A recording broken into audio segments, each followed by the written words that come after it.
Jika kita running program ini, itu mendapatkan nilai p-value adalah 1. Artinya H1 itu kita terima ya, H0-nya kita tolak dan H1 yang kita ambil sebagai kesimpulan. Ini artinya gagal ditolak ya, hipotesis nolnya. Makanya artinya tidak ada cukup bukti bahwa rata-rata return saham A dan B itu berbeda. Itu contoh aplikasi sedikit ya terkait uji T. Ini ada distribusi normal juga. Ini untuk melihat aja sih sebenarnya bagaimana plottingan untuk masing-masing distribusi. Ingat, kalau distribusi normal itu melihat berdasarkan rata-rata ya dan persebaran datanya. Kalau binomial itu melihat berdasarkan dua kemungkinan data yang akan muncul, bisa lulus atau tidak lulus tadi.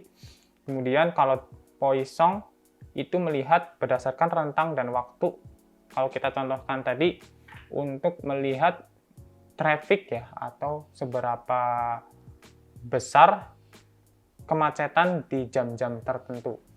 Kemudian kalau distribusi uniform itu seberapa mungkin distribusi atau data yang akan kita peroleh jika kita melakukan generalisasi peluang yang sama untuk masing-masing kejadian yang akan muncul gitu.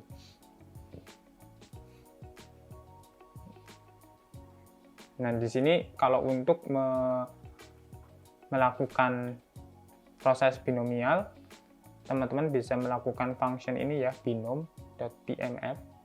Nah, distribusi binomial itu memerlukan beberapa parameter nih, seperti jumlah percobaannya, kemudian probabilitas untuk masing-masingnya, masing-masing kejadian, dan jumlah sukses yang ingin dihitung probabilitasnya. Jika distribusi normal, itu kita hanya tentukan rata-ratanya nih, rata-rata dari distribusi normalnya, hingga simpangan bakunya. Simpangan baku ini juga menentukan perbedaan ya antar batangnya nanti di grafiknya. Kalau distribusi Poisson itu kita butuhkan satu parameter yaitu lambda. Ini tingkat kejadian per menit.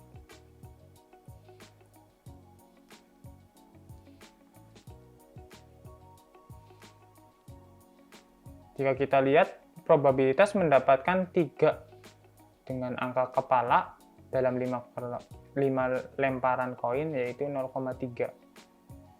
Ini untuk probabilitas binomial ya teman-teman. Probabilitas nilai di bawah 1,5 dalam distribusi normal adalah 0,3. Jadi kita ingin menentukan seberapa mungkin sih nilai yang akan muncul di bawah atau kurang dari 1,5 nih, dengan data-data dengan rata-rata itu 2 ya, nilainya rata-rata 2 dan sigmanya atau simpangan bakunya adalah 1. Kalau di sini probabilitas ada 3 peristiwa dalam 2 menit, itu menentukan seberapa banyak ya tadi atau kejadian atau kemacetan dalam 2 menit nih. Ini ada tentang distribusi uniform.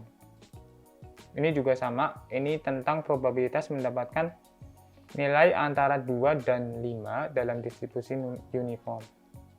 Jika kita anggap seperti dadu ya berarti, karena ini punya nilai angka 1 sampai 6.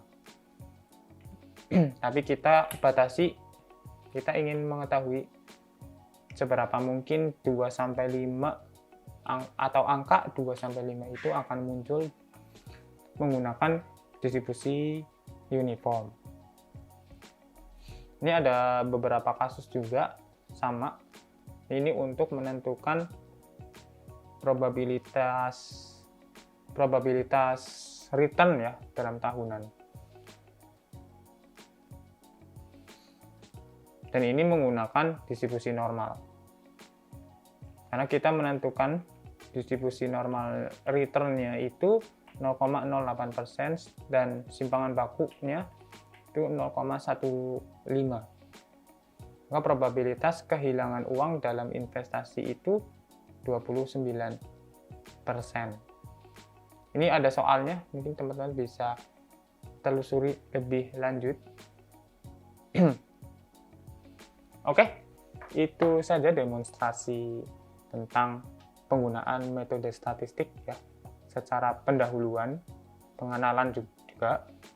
Nanti kita ada sesi lebih dalam lagi tentang pembahasan metode statistik menggunakan library Python yang berguna untuk skala pemodelan nanti. Jadi data sebelum masuk ke proses model itu harus dilakukan beberapa uji. Ya, uji ini bisa dikelompokkan menjadi uji distribusi normal tadi ya, atau uji T, ataupun uji ANOVA nanti. Dan nanti kita coba demonstrasikan itu juga di sesi yang akan datang. Sekian, terima kasih dari saya. Wassalamualaikum warahmatullahi wabarakatuh.